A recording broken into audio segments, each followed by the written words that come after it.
2026年1月22日，川普在达沃斯世界经济论坛上表达了他不会对格陵兰岛动武，这是非常好的一个消息。同时呢，受此影响，美股也都集体反弹了。而且呢，这次其实又是川普 Taco 的一个典型案例。演讲中呢，川普也说了为什么他想要收购格陵兰岛。我听了他的演讲，感觉他一直在抱怨丹麦和北约，认为他们给的钱呢不到位。他认为美国对格陵兰岛、对北约的防护付出的太多，回报的太少，美国实在是太可怜了，一直在往里面搭钱。此外呢，他的演讲也暴露了现在美国对北约是如此的不信任。川普认为美国有难的话，北约会袖手旁观，所以北约成员国之间的关系其实现在并不牢固，随时都可能分裂开来。好，接下来我们一起来看看川普对格陵兰岛的真实想法。 Ireland is actually part of North America, on the northern frontier of the Western Hemisphere. That's our territory. It is therefore a core national security interest of the United States of America. And in fact, it's been our policy for hundreds of years to prevent outside threats from entering our hemisphere. And we've done it very successfully. We've never been stronger than we are now. That's why American presidents have sought to purchase Greenland for nearly 2 centuries. You know, for 2 centuries, they've been trying to do it. They should have kept it after World War II, but they had a different president. That's all right. People think differently. Much more necessary now than it was at that time, however. In 2019, Denmark said that they would spend over $200 million to strengthen Greenland's defenses. But as you know, they spent less than 1% of that amount. 1%. There's no sign of Denmark there. And I say that with great respect for Denmark, whose people I love, whose leaders are very good. It's the United States alone that can protect this giant mass of land, this giant piece of ice, develop it and improve it and make it so that it's good for Europe and safe for Europe and good for us. And that's the reason I'm seeking immediate negotiations to once again discuss the acquisition of Greenland by the United States, just as we have acquired many other territories throughout our history, as many of the European nations have. They've acquired, there's nothing wrong with it. Many of them, some went in reverse, actually, if you look. Some had great, vast wealth, great, vast lands all over the world. They went in reverse. They're stuck back where they started. That happens too. But some grow. But this would not be a threat to NATO. This would greatly enhance the security of the entire alliance, the NATO alliance. The United States is treated very unfairly by NATO. I want to tell you that, where we would be, frankly, unstoppable.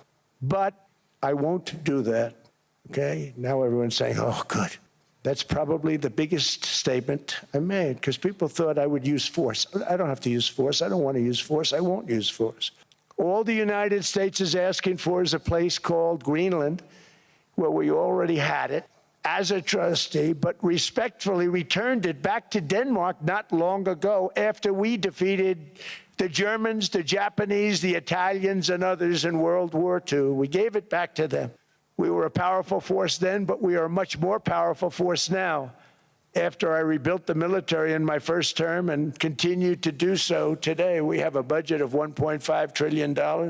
We're bringing back battleships. The battleship is 100 times more powerful than the great battleships you saw in World War II, those great, big, gorgeous ships, the Missouri, the Iowa, the Alabama.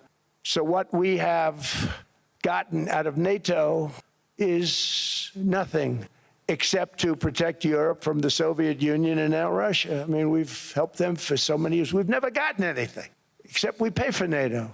And we paid for many years until I came along. We paid for, in my opinion, 100% of NATO because they weren't paying their bills. And all we're asking for is to get Greenland, including right title and ownership, because you need the ownership to defend it. You can't defend it on a lease. Number one, legally, it's not defensible that way, totally. And number two, psychologically, who the hell wants to defend a license agreement or a lease, which is a large piece of ice in the middle of the ocean where, if there is a war, much of the action will take place on that piece of ice. Think of it. Those missiles would be flying right over the center of that piece of ice. All we want from Denmark for national and international security and to keep our very energetic and dangerous potential enemies at bay is this land on which we're going to build the greatest golden dome ever built. We're building a golden dome that's going to, just by its very nature, going to be defending Canada. But now what I'm asking for is a piece of ice, cold and poorly located, that can play a vital role in world peace and world protection. It's a very small ask compared to what we have given them for many, many decades. But the problem with NATO is that we'll be there for them 100%, but I'm not sure that they'd be there for us. If we gave them the call, gentlemen, we are being attacked, we're under attack by such and such a nation. I know them all very well. I'm not sure that they'd be there. I know we'd be there for them. I don't know that they'd be there for us. So with all of the money we expend, with all of the blood, sweat, and tears, I don't know that they'd be there for us. They're not there for us on Iceland, that I can tell you. I mean, our stock market took the first dip yesterday because of Iceland. So Iceland's already cost us a lot of money. But that dip is peanuts compared to what it's gone up.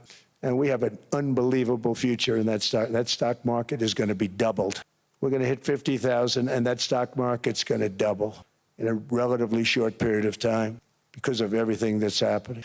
But this is a good example. After giving NATO and European nations trillions and trillions of dollars in defense, they buy our weapons. We make the greatest weapons in the world, but now we're going to make them faster, much faster. You saw that.